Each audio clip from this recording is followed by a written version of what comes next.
A tray tips. A hand closes around a stranger's ankle. A man falls. 3 things, 4 seconds, and everything after this story follows from them. Kendra Ashford is 26, in a white shirt and black apron, hair pulled back tight enough to ache by hour 6. She's carried trays through Seoul's funerals and weddings since she was 19, because the pay is cash and nobody asks a server for her real name. Tonight it's the 3rd night at Hyungnam Memorial Hall, fluorescent light, folding tables, soju by the crate, because tradition says the dead can't be left alone, so the living stay up drinking until the sun does the morning instead. She's good at this work in a way that has nothing to do with liking it. She knows which tables want their cups refilled without being asked, and which ones will snap their fingers if you're a half-second slow. She knows how to walk through a room of drunk, grieving men without becoming part of anyone's night. Invisible is a skill. She's had 6 years to perfect it. 10 men sit at the back table. The 10 seats, the name servers use when they think no one's listening, which is most of the time, because nobody remembers the face of the woman holding the soup. Each of them runs something: shipping, construction, loans, ports, and none of it on paper. They've sat at that table in that order for longer than she's been alive, and tonight the order is about to be tested for the first time in a decade. At the head of that table, Tae-Jun Ryu, 29, 3 days an orphan and 3 days a chairman nobody's agreed to respect yet. Broad-shouldered, dark suit cut close enough to show he hasn't eaten properly in days, a jaw that hasn't unclenched since the incense was lit. He hasn't touched his bowl. His father's second, Sung-yi, older, softer suit, a voice built for comfort, leans in close enough to whisper. They're measuring you tonight. I buried my father 4 hours ago. And in 4 you'll either be sitting where he sat, or you'll be a name they bring up at the next one of these. A pause, gentle as a hand on the shoulder. Look at them. Every man at this table survived his own version of tonight. They didn't get soft to get here. They need to watch you do something hard. It settles a room. It always has. What do you want me to do, Sung-yi? Hit someone. I want you to stop looking like a boy who just lost his father and start looking like the man who's about to run this. Sung-yi's voice doesn't rise. It never does. They need to see you hurt someone who can't hurt you back. Pick anyone. It doesn't matter who. Tae-Jun doesn't answer. His eyes drift instead, servers threading between tables, refilling cups, clearing bowls, and catch, for no reason he could name, on the one carrying soup toward table 9. Something about how she moves. Economical. Nothing wasted. He spent his whole life around men trained to move like that, and he can't place why a server in a rented uniform moves the same way. She sets 2 bowls down. A busboy drifts past with his phone half raised, filming nothing in particular, the way 19-year-olds always have their phones half raised. She turns back toward the kitchen. A shoe comes out of nowhere, and from somewhere at once. The tray goes. Broth hits marble. A radish slice rolls under a chair. The room finds something else to be quiet about. 3 full seconds of silence, the particular silence of 100 men deciding together whether this is funny, and then a bark of laughter from table 6 breaks it, spreading fast the way shame does when men are handed permission. His shoe is still lifted when her hand closes around his ankle.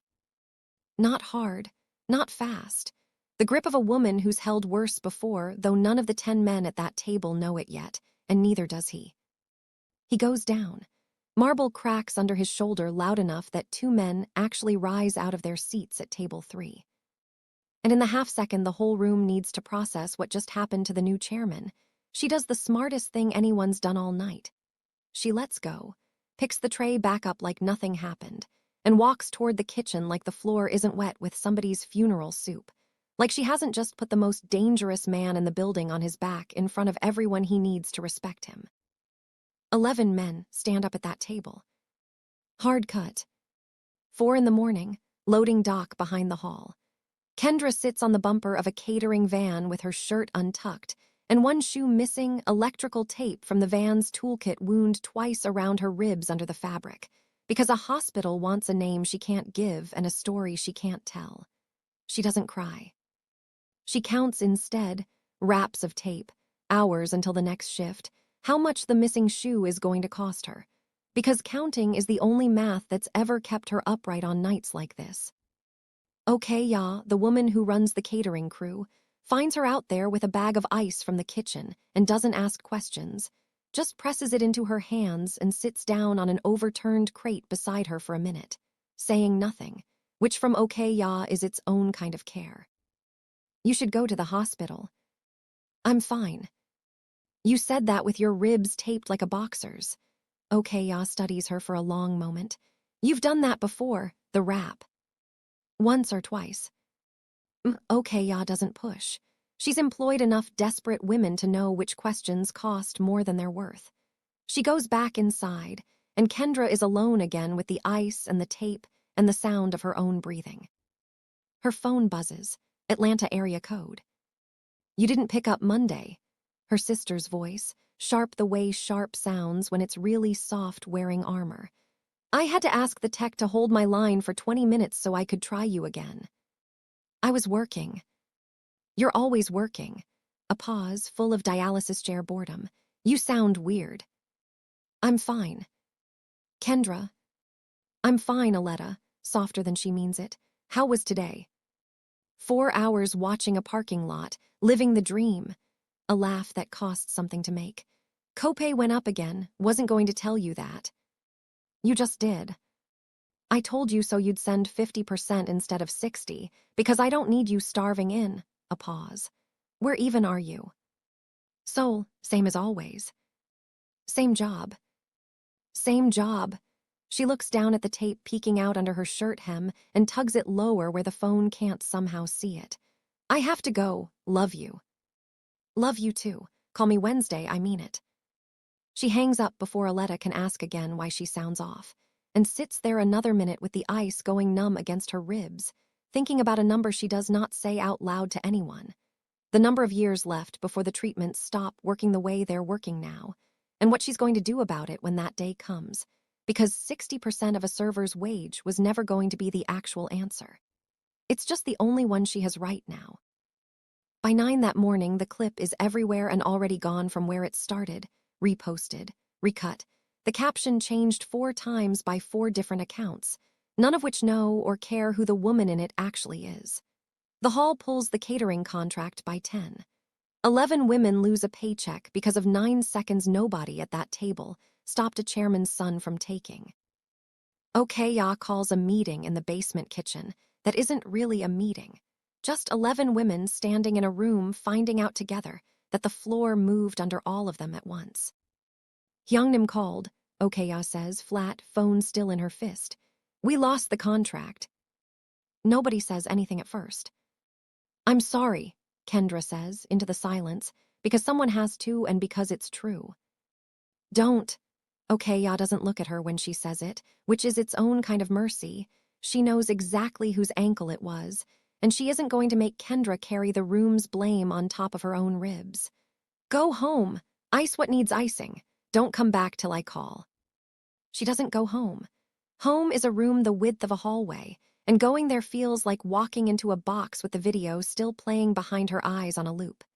The shoe, the silence, her own hand doing the one thing she swore for 6 years she'd never do to anyone at that level again, because doing it once means someone somewhere remembers what it looks like. Across the city, in an office with a view of the Han River, a man in his late 30s studies a frozen frame of the clip on a tablet. Cheolmin Okay, Taejun's second, a decade of loyalty stitched into his spine, and a decade of memory that doesn't let go of certain things easily. He isn't looking at her face. Faces don't stay with a man like him. He's met 10,000 of them. He's looking at her stance in the half-second before her hand closes on the ankle. The weight already dropped into her back foot before she moves, the shoulder square before the grip even lands.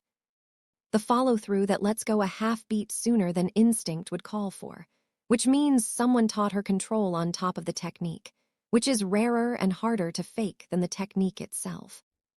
He's seen that exact footwork exactly once in his life. A decade ago. A garage at the end of a dirt road in Gangwon-do, watching 2 boys spar under a man who didn't raise his voice because he never needed to. He sets the tablet down slowly. Send this to the chairman, he says to no one and everyone. Then, quieter, mostly to himself, "I know that footwork." By that evening, the word has gone out along channels that don't have names. A woman on the floor at Hyungnim who moves like she came through a garage in Gangwon-do. And every organization that ever sent a boy to that garage wants to know who taught her. And more urgently, what she remembers, because a garage like that keeps records, and records like that are worth more than most of the organizations sitting at that table combined. Kendra doesn't know any of that yet. What she knows is that her key, a small brass one, unremarkable, worn smooth at the edges from 6 years of being turned over and over in a pocket instead of a lock, has stopped feeling like a keepsake and started feeling like a countdown. She takes the last bus out of Seoul that night. 6 hours to Gangwon-do, and by the time the mountains start, she's the only passenger left, watching her own reflection ghost over the dark glass and thinking about a version of herself who used to make this same drive every weekend without a second thought, before she understood what the garage actually cost the people inside it. The Dajang sits at the end of a dirt track, a converted garage with a padlock she hasn't turned in 6 years, rust bleeding orange down the hasp like the door has been quietly weeping the whole time she was gone. The lock gives on the third try. Dust moves through a shaft of morning light like something disturbed out of sleep. Names in pencil on the rafter. Dozens of them, faded, some crossed out and rewritten in a hand she'd know blind. Master Beak numbered every boy who came through, every year, every syndicate that sent them, because he believed a man who didn't know his own history would repeat somebody else's worst mistake. Her name is up there too, near the end, in a different hand than the boys' names. His, the same hand that used to correct her stance with 2 fingers instead of words. She remembers the last night here the way she remembers very little else from that year. In pieces, out of order, sound before image. Master Beak's voice, steady even as his hands shook with the tremor that had started that spring. The smell of rain on the tin roof. Sohn's face in the doorway, telling her the ledger needed to move that night, or it wouldn't move at all. That men were coming who shouldn't be allowed to find it. That she was the only one small enough and trusted enough to get it out through the crawl space without anyone noticing. She was 20 then. She'd believed him the way you believe the person who taught you to tie your shoes. She remembers carrying the ledger out under her jacket, the weight of it against her ribs the whole walk to the bus stop, thinking she was saving something. She remembers finding out 3 weeks later, from a phone call she almost didn't answer, that Beak was dead, and that half the garage's former students had already decided who to blame, because someone had to be blamed, and she was the one who'd been seen carrying something out of the building the same week the ledger went missing. Nobody asked her why. Nobody asked what Sohn had told her, or whether a 20-year-old girl might have been used by someone she trusted. It was easier to have an answer than to have a question, and she became the answer. She left the country 3 days later with what she could carry, and a rent money envelope she gave to a stranger on a bus platform, because he looked more frightened than she felt, which turned out to be its own kind of mercy she didn't understand the size of until years later. She runs a hand along the mats, still rolled where she left them. The heavy bag in the corner, cracked at the seam where 100 boys before her put their weight into it wrong before they learned better. A row of hooks by the door where jackets used to hang, empty now except for one, small, a child's training jacket nobody ever came back to claim. Under the floorboards, exactly where it's always been, a metal footlocker. Inside, a mother's letters, dog tags gone dull with age, and folded flat beneath them, 11 pages. Not photocopies. The originals torn clean from a ledger's spine, the paper soft with handling that isn't hers. She's still holding them when the door creaks. Woojin Sohn steps in slow, hands visible, the way a man walks into a room he already knows might not want him in it. 43, a ship repair suit instead of a training jacket, a face that used to be the person she trusted most in the world. You found the pages. You knew they were here. I suspected. He doesn't move closer. I've been suspecting for 6 years, and I never came to check, because checking meant admitting what it would mean if I was right. You asked me to help you steal the ledger. Her voice doesn't shake. It's had 6 years to learn not to. You told me it was to protect it. I meant it when I said it. He crosses to the window instead of to her, looks out at the mountain like it might have a better answer than the one he's got. I've had a wife tell me she loved me and a buyer tell me the same week what my daughter's tuition costs. Both were true when they were said. That's the whole ugly truth of what I am, and I'm not going to dress it up for you now. You sold it that week. I did. Beek died 3 weeks later. Believing you did it. He says it like it costs him something to hand it to her plainly instead of softening it. I let him believe that. I let you believe you had to disappear for it. I have hated myself for that longer than I've hated myself for anything, and I still went and did it again this year with a different buyer because I need what's in your hands to fill the gaps in what I already sold him. She looks down at the 11 pages, and something in her chest that's been braced for 6 years finally, quietly, comes apart. He wasn't senile, she says slowly, understanding arriving the way it does in a body before it arrives in words. Everyone said the last year his memory was going, but he pulled these out before he ever left that locker unattended. He already knew which of us he didn't trust. He knew it wasn't you. Then why did he let me believe? Because a man like that doesn't waste his last months explaining himself to a girl he already forgave. He just made sure the thing that mattered ended up in her hands instead of mine. Sohn's throat works. He put them with your mother's letters, Kendra, in the one place he knew you'd eventually come looking. He wanted you to find them exactly like this, alone, whenever you were ready. Why didn't you come find me? 6 years, Sohn. You knew where the garage was. You knew I'd come back eventually. Because I didn't know what I was going to say when you did. His eyes are wet now, and he doesn't wipe them, which from a man like him is its own kind of confession. I still don't. I just know I couldn't let you find this room a third time with nobody in it who owed you the truth. Sohn watches her a moment longer, then does something neither of them expects. He crosses to the footlocker, kneels, and starts refolding the mother's letters back into their original order. Gently, like a man tending something he doesn't deserve to touch, but can't make himself walk away from either. I'm not asking you to forgive me today, he says, not looking up. I know what that would cost you, and I know I haven't earned the right to ask. I just needed you to hear it from my own mouth instead of finding out some other way, in some other room, from someone who'd use it to hurt you worse than the truth already does. What do you want me to do with it, Sohn? Whatever keeps you breathing easiest. He finally looks up at her. If that means never speaking to me again, I'll live with that. If it means you need something from me to finish whatever's about to happen because of those pages, I'll give it, and I won't ask for anything back this time. I think that's the only kind of apology I actually have left to give you.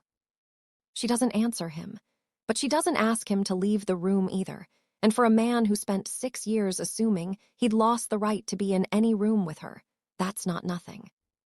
Neither of them hears the second set of footsteps until the door is already open again. Taejun Ryu, alone, no driver, dust settling on shoes that cost more than the Dojang's entire roof. He stops when he sees her, really sees her. Not the shape on a phone screen, not a stance Cheolmin recognized from a decade-old memory, but a woman standing in a dead man's garage, holding 11 pages like they weigh more than the building around them. For a second, nobody in the room says anything. Sohn straightens like a man remembering there's a hierarchy in the room even now. Kendra doesn't move at all. I followed a name, Taejun says finally. Beek. My father's ledger had it circled 3 times in the weeks before he died. Why? I don't know yet. I came here to find out. A beat, his eyes going once around the room, the mats, the bag, the empty hooks before coming back to her. I didn't expect to find you. You kicked a tray out of my hands 2 nights ago. I know. You didn't stop yourself. I know that too. His jaw works. I don't have anything that makes that smaller. I've spent every hour since trying to find one, and there isn't one. She doesn't answer. Sohn watches the two of them the way a man watches whether he can't do anything about, quietly stepping back toward the door to give them room he isn't sure either of them asked for. It's Taejun who breaks it, phone buzzing in his coat, a message he reads and goes very still over. The catering invoice, he says, for Hyeongnam. Ryo Banquet Services contract wasn't canceled by the hall's board. It was canceled by a signature on a private request 3 days before the funeral even started. He turns the screen so they can both see it. The signature isn't a boss's. It isn't anyone's name that belongs at that table at all. It's Sung Yi's. That's my father's second, Tae-jun says slowly, working through what it means as he says it. He arranged the venue. He'd have known the exact table she'd be assigned to. He'd have known which server was closest before I even looked up. He told you to hurt someone who couldn't hurt you back, Kendra says quietly, and watches something in Tae-jun's face rearrange itself around the sentence. He told me to pick anyone. He didn't pick anyone, he pointed. The villain was never sitting in one of the 10 seats. He was the one standing close enough to aim. What none of them know yet, what won't come out until much later, pieced together from invoices and a driver's testimony he'll eventually give under far less comfortable circumstances, is that Sung Yi has been positioning for this exact week for 11 years. Since the year, Young-ho Ryu passed him over for a formal successor title and gave the position instead to a son who was, at the time, 19 and more interested in university than in ledgers. Sung Yi swallowed it. Sung Yi smiled at every family dinner for a decade, called Tae-jun young master with a warmth that cost him nothing to fake, and waited the way certain men are very good at waiting, for the old chairman's heart to finally do what 11 years of stress had been threatening to do. He hadn't planned the tray. He'd planned something smaller, a quiet comment here, a doubt planted there, the slow erosion of a young man's confidence in front of people whose respect he'd need for the rest of his life. The tray was opportunity, not architecture. He saw a server near enough to reach and understood, in the half-second before he said, "Pick anyone," that a man who does something cruel and public in his first hour of power is a man the room will remember as unstable rather than dangerous, and unstable men get replaced. He did not expect the woman on the floor to fight back. He did not expect her ankle grip to be the thing people talked about instead of the tray. And he certainly did not expect, days later, to be standing in a container yard listening to a dead man's collector explain, in front of 10 seats, exactly how badly he'd miscalculated the one variable he never bothered to research. Queens, if this is your first time watching one of these with me, welcome. If you've watched me build one of these before, you already know it's about to get worse before it gets better. Tell me in the comments where you're watching from tonight, and if that signature landed on you the way it landed on me the first time I wrote this scene, go ahead and hit that like button, because we are not even halfway there yet. Yeondo Busan, third dock, ship repair yards salted with rust and diesel, gulls arguing over something in the water. Sohn's legitimate front, cranes, welding sparks, men who call him boss without knowing what he used to be. Kendra came here on his invitation, because he said there were people who needed to talk to her, and because the alternative was going back to a Gashiwan room to wait for something to happen to her. Prosecutor Ha Yoon Min meets her on the dock at noon. 34 years old and 2 years into a case she can't close, honest in a way that makes her useless and trustworthy in the same breath. I can offer protection, Min says. Witness status. It's real and it's not enough, and I want you to hear both halves of that sentence before you decide anything. What's the catch? You testify under your legal name, which means it's public record, which means anyone with a search engine finds Aletta Ashford's dialysis schedule in Atlanta inside a week. Kendra doesn't flinch outwardly. Inwardly, something drops 6 floors. You're telling me the price of doing the right thing is my sister's safety. I'm telling you what's true, because you deserve to make this decision with the whole picture instead of half of it. Min doesn't soften it further, and somehow that's more respectful than if she had. I've watched good witnesses disappear because someone promised them protection and couldn't deliver all of it. I won't do that to you. An hour later, a different offer arrives, delivered by a man who has never once raised his voice in his life. Namgil Pyo, 55, attorney, Sung Yi's instrument, gray suit, folder held with both hands like a peace offering. Silence, Pyo says. That's all it costs. In return, enough to cover your sister's treatment for 9 years. Paid quietly, structured so it never touches your name. She should refuse instantly. She wants, God help her, to not refuse instantly. 9 years of not doing the math on copays. 9 years of Aletta not saying I don't need you starving like it's a joke that isn't one. She lets herself want it for exactly 3 seconds, in front of a man paid to read every second of her face, and then she folds the offer closed without opening the envelope inside it. No. You haven't heard the number. I don't need the number to know what it's buying. Her voice doesn't rise. Silence. Pio studies her a moment longer, unbothered, filing the refusal away like a man closing a drawer. He'll ask what you said. Tell him exactly what I said. He leaves without another word, which is somehow colder than any threat would have been. Min, watching the whole exchange from a distance, doesn't ask what was in the folder. Some things aren't for a file, and she seems to understand that better than most people in her profession. You could still take the deal, Min says quietly, once Pio's car has pulled away. I wouldn't think less of you for it. Witness protection doesn't cover everything a person needs. Sometimes the quiet money is the only real safety net anyone's going to offer you. Would you have taken it? I don't have a sister on dialysis in Atlanta. Min's voice softens, just slightly, the professional distance cracking for exactly one sentence. I don't know what I'd have done in your position. I only know what I'm offering in mine, and I wanted you to make this choice with clear eyes, not because you thought I'd judge you for choosing differently. I appreciate that. Kendra looks out at the water a moment. But I've spent 6 years letting other people's silence decide what happens to me. I'm done outsourcing that. Min doesn't respond right away. When she does, it's with something that sounds almost like relief. Then let's get you to that terminal in one piece. At the dock's edge, a woman Kendra has served soup to 100 times without once truly looking at steps out of a car. Haiwan Gu, 58, the only woman who has ever held a seat at that table. Loan operations, 3 funeral halls including Hyungnam. You've been watching me, Kendra says. For 2 years on the floor, 6 if you count before that. Haiwan's face doesn't soften, but something behind it does. I was Beek's first female student, 1988, washed out because the men wouldn't spar me, not because I lost, because they wouldn't try. A long pause, gulls loud overhead. I've spent every year since making sure that never happened to the next one who made it further than I did. Ryo's contracts, the extra shift that always opened up, the funeral halls that always needed one more server, that wasn't luck. That was me, keeping the last one of us somewhere I could see her. Kendra's throat is tight. I thought you were a threat. Good, that means it worked. If I'd been obvious about it, someone else would have noticed too, and then you'd have had 2 people watching you instead of one who could actually do something about it. Why didn't you ever say anything? 6 years, and you let me carry trays past you like a stranger.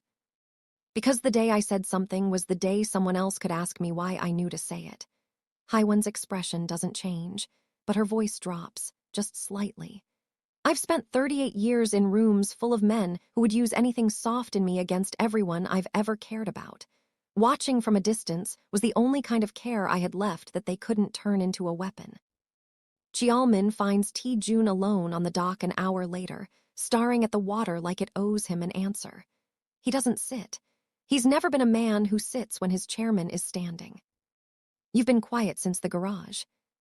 I've been thinking about how many people my father trusted who weren't worth it. T-Jun doesn't turn around. Sung-Yi ate dinner at our table every week for as long as I can remember. He taught me to tie a full Windsor knot when I was 12 because my father was too busy to. I don't know how to hold both of those things at once, the man who taught me a knot, and the man who pointed me at a stranger like a weapon. You don't have to hold both. Only one of them was ever real. Chialmin finally moves closer, stands beside him instead of behind him, which is its own small shift in a decade of formality between them. I've known you 12 years. I watched you grow up assuming loyalty was something people simply had, the way they have a blood type. It isn't. It's a decision people make new every day, and some of them stop making it long before you notice they've stopped. Did you know about him? I suspected for longer than I'm proud of. I told myself it wasn't my place to say anything without proof. Chialmin's jaw tightens.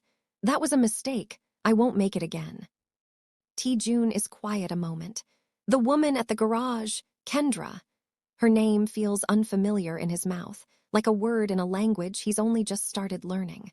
What do you know about her that I don't? That she moved through 11 seconds of chaos without a single wasted motion, in a room full of men trained their whole lives to notice exactly that kind of thing, and none of them noticed her do it until it was already over. Chialmin allows himself something close to a smile. I know that whoever trained her taught her to disappear on purpose. I don't think she's been fully visible to anyone in 6 years, including, possibly, herself. June finds her that evening, on the dock, the tide going out under the lights. He doesn't come with an offer. He comes with nothing in his hands at all, which is its own kind of statement from a man who has never once in his life shown up empty-handed. I want to say it in front of people, he says. Not privately, not where it costs me nothing. Why? Because a private apology from a man who humiliated you in public is a coward's math, and I've done enough cowardly math this week to last me a lifetime. That's the first honest thing you've said to me since the garage. I keep trying to find something that sounds better. There isn't anything. He looks out at the water instead of at her, which she notices, the way he seems to do that whenever he's saying something he actually means. My father used to say a man who needs an audience to be honest was never honest to begin with. I spent 29 years thinking that meant something noble. Standing here now, I think it just meant he never had to apologize to anyone who mattered. She doesn't answer right away. Somewhere out past the cranes, a phone is ringing sones, and he steps away to take it, quiet, his face changing as he listens. He comes back, holding the phone out like it's heavier than it looks. Jeju, he says, I need you to hear this. A voice on the line, older than she remembers it, tired in the specific way of a man who's been carrying something a long time. Sang-Chul Han, the collector who stopped being seen in 2020, the buried thing.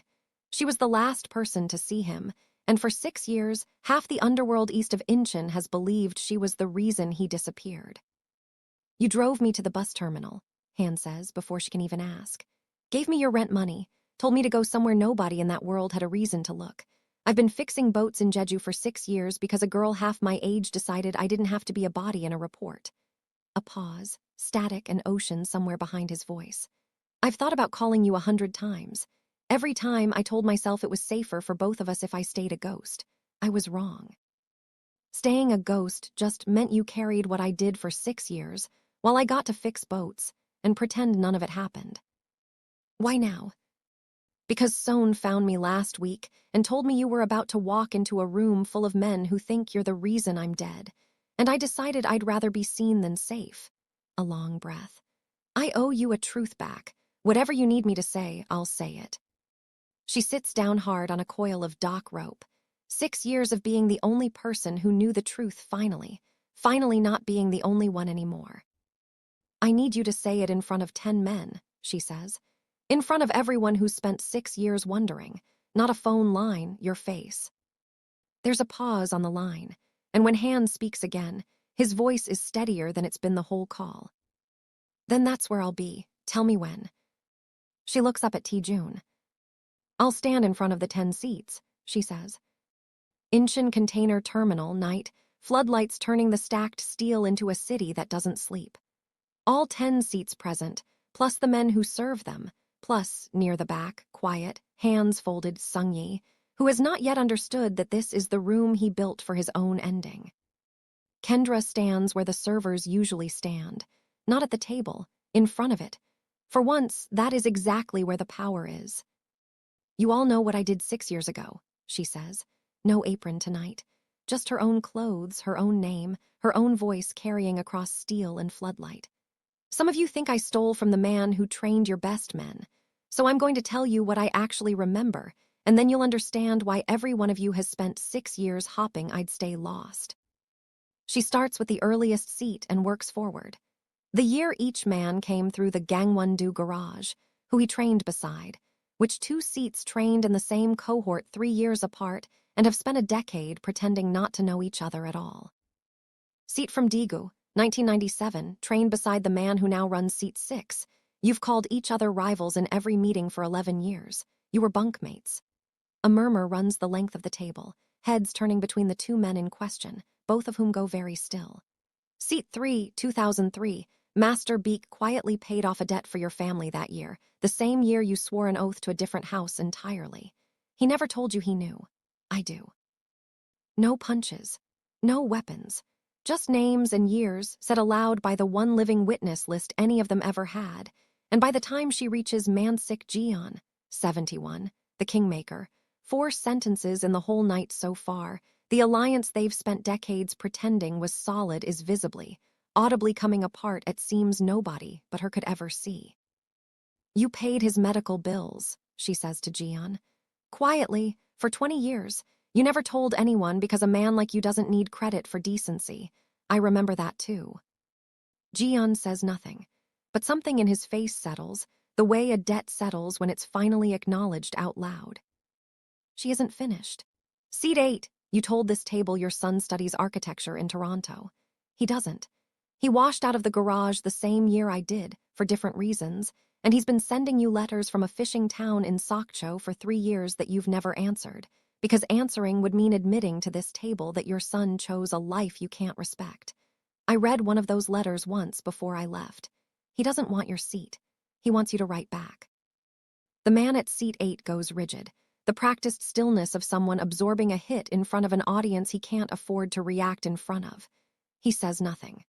But his hand, resting on the table, closes slowly into a fist that isn't aimed at anyone, just held, the way a man holds something he isn't ready to put down yet.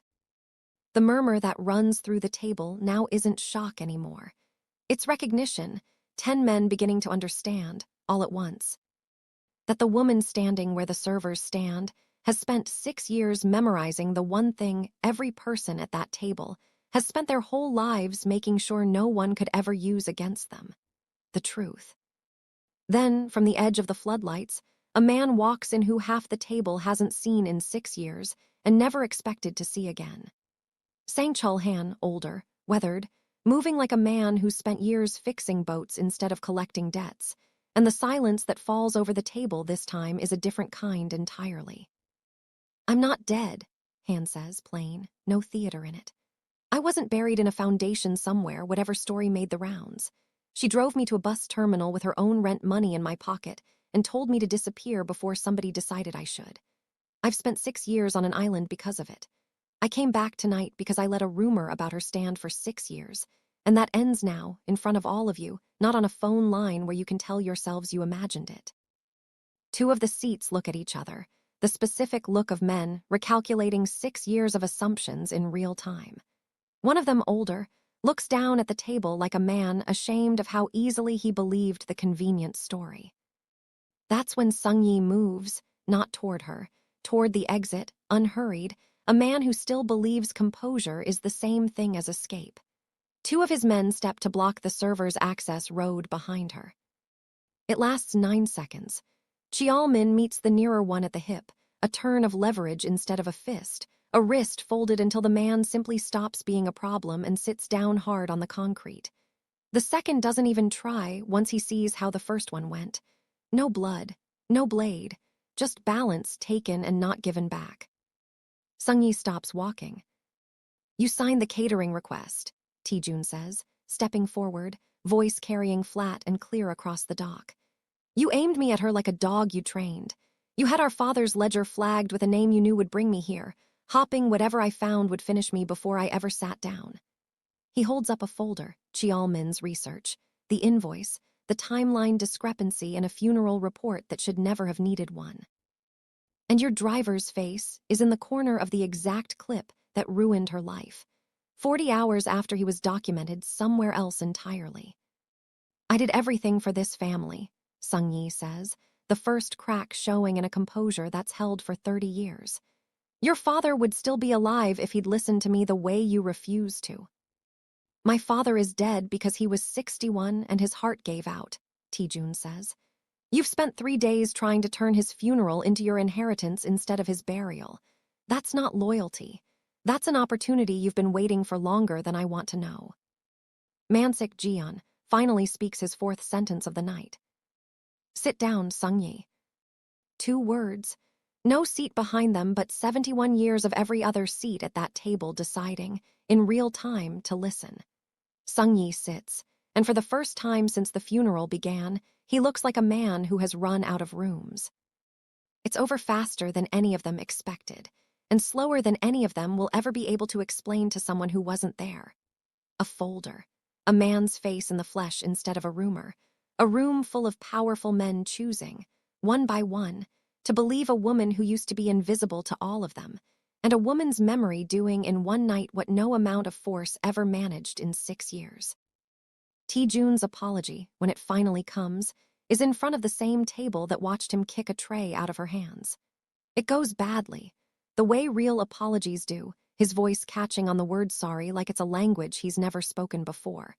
Half the table looking anywhere but at him, Kendra letting the silence sit instead of rescuing him from it, because a man who humiliated her in public doesn't get to be forgiven quietly. "It's not enough," she tells him afterward on the dock, floodlights dimming toward dawn. "I know. It's a start." He nods, and something in his shoulders that has been braced since his father's funeral finally comes down.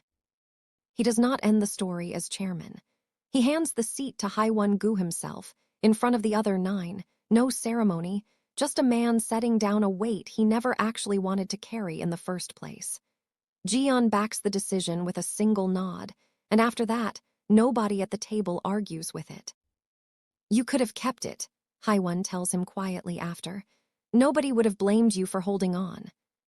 "I've been holding on to things that were never mine for 3 days, T-June says. "I'd like to stop." He walks out with a bad knee and no organization, and 3 days later, an apron tied twice around his waist, because Okaya Ryo is 11 servers short and has never once turned away a pair of working hands. He's terrible at it at first. Drops a tray on his second shift, not hers. Thank God, and Kendra, wiping down the next table over, doesn't laugh exactly, but something close to it moves across her face for the first time in longer than she can remember. "You're doing that wrong," she says. "Show me." She does, not because he's earned an easy thing, but because some debts get paid back one shift at a time, and this is the first one he's ever shown up to owe. Aletta answers, on the second ring that Wednesday. "You sound different," her sister says. "I am. Good different." Kendra looks across the basement kitchen, at a man who used to be measured by 10 seats, and is now just a man learning to carry a tray without spilling it. "Yeah," she says, "good different." They talk longer than usual that call, 20 minutes instead of the clipped 5 Kendra's rationed herself to for years, because rationing the call used to mean rationing the hope that came with it, and she doesn't feel like doing that tonight. "So this man," Aletta says, careful, the way she gets when she's trying not to sound too interested and failing anyway. "The one you mentioned, tray-dropping guy." "He's not a guy I mentioned. He's someone I work with." "You mentioned him twice in one phone call, Kendra. That's a guy you mentioned. He used to run something enormous, and now he's learning to carry soup without spilling it. It's not what you think." "I didn't say it was anything. I said you mentioned him twice." A pause, and when Aletta speaks again, her voice has dropped the teasing. "I'm glad you sound like this. I haven't heard you sound like this in a long time. Whatever it is, don't explain it to me. Just keep sounding like this." After they hang up, Kendra stands in the basement kitchen a while longer than she needs to, listening to the clatter of the evening shift starting up around her, watching T-June across the room fail, again, to stack bowls the way Okaya showed him twice already. He catches her watching and doesn't look away, and neither does she, and for 6 years that would have been the kind of moment she'd have made herself walk out of a room to avoid. Tonight she doesn't walk out. A month later, Okaya adds a 12th name to the crew roster without much ceremony. Haiwon-gu's name, penciled in for 2 shifts a week, because the woman who now holds the seat T-June walked away from has started showing up at the hall on quiet evenings. Not to work, exactly, but to stand near the kitchen doorway and watch the floor the way she used to watch it as a server herself, decades ago, before the men decided she wasn't worth sparring. "You could sit down, you know," Kendra tells her once, setting a bowl in front of her at the staff table. "You run half the Port Authority contracts on this side of the city. You don't have to stand in doorways anymore." Old habits, Haiwan almost smiles. Besides, somebody still has to watch the room. Kendra doesn't argue with that. She understands it better than most people alive.